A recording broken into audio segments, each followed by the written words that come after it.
Hello, this is the Trade Site U.S. Stocks and Futures Market Preview and Domestic Economic Data Roadmap for the week beginning Monday, the 8th of August, 2016, ending Friday, the 12th of August. Hope you had a good trading week. We certainly did here. Good futures. Oh, man, Friday was awesome. One of the best trading days of the week, although Tuesday was fine. Wednesday was okay. Monday, not so much, and I don't even know. Thursday was just boring. But we had a nice morning, Friday morning, and can't complain about the end of the week. Here's a look at the ES. This is the S&P 500 in futures format, daily chart. This is the proper way to address the market from a technical perspective, and we did get a new closing high on the S&P here on Friday. Not a lot of activity in the market because of it being a summer Friday. We did gap up. I'll show you the gap in a minute, but overall we still made a new closing high. Let's go through all our major daily charts and then we'll look at the intra-week action. 42 bucks on crude oil exactly to close. That's the first time it's trying to breach the 10-day moving average in a month or so. We got gold dropping significantly, $24.20 after exactly hitting that static trend line to the high, but overall again, a pullback here, still near the highs. By the way, that is that basically did a price flip there, so we lost the count we had going towards the 9-bar startup phase. Here's the S&P cash, like I said, up 18, closing at new highs. NDX up 47, closing at new highs for the last year. Yeah, all-time highs there. Good stuff. Go boy. If only the market was at new highs and the economy was doing well. No comment. All right, SOX up 10. It's a bull flag formation on the SOX, or a high range base. Looks good. Biotech's up 16, 17 points. You would think, talking to a lot of people, that the world was falling apart. It's amazing. I can't imagine ending any other presidential cycle with the stock market at all-time highs and going, oh, everything sucks. VIX down to 1.03, down 1.03 to 11.39. That is a new closing high for the year on the VIX. This is the big warning sign. I've been pointing to this for a couple days. The VIX doesn't, you can't find, I can go to a weekly chart here of the VIX. Let's do that. Here's your weekly chart.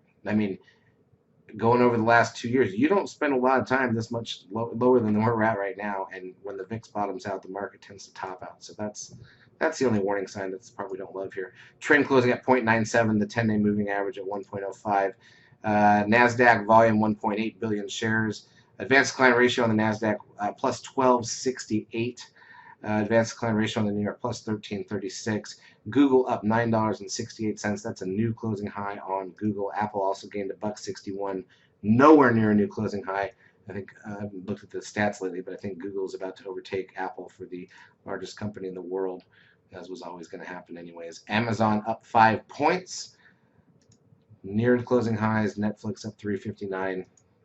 Put call ratio closes at 0.667. Also, that's a pretty low reading on that indice. All right, let's take a look at the intra-week action. There's 10-minute candles. So Monday, pretty flat opening. We bounced back and forth, and then, oh man, look at the last 2.5 hours Monday. So flat. Tuesday, that was a good trading day. Down hard early. Most of the action is after that is flat. Wednesday, one of the most boring days you can recall. Horrible.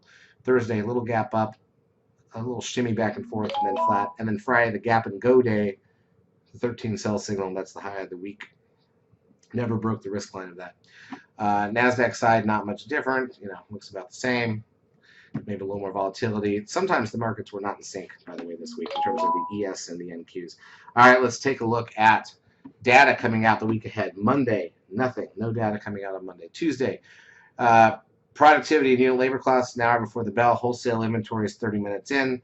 Wednesday, MBA mortgage index, JOLTS job openings, crude oil inventories, and then in the afternoon, the Treasury budget number. Thursday, the weekly initial and continuing jobless claims number, not a big deal. Import-export prices, natty gas, the weekly number an hour into the market. And then Friday, probably your biggest day of the week, but it's still nothing major comparatively. PPI, retail sales, Michigan sentiment, preliminary for the month of August, and then business inventories. It is a straightforward trading week with no data on Monday and minor stuff on Friday, slightly better stuff on Friday. I would say this: Monday, probably not exciting. Hopefully Tuesday, Wednesday, and Thursday, we get 1 or 2 good trading days like we did this last week.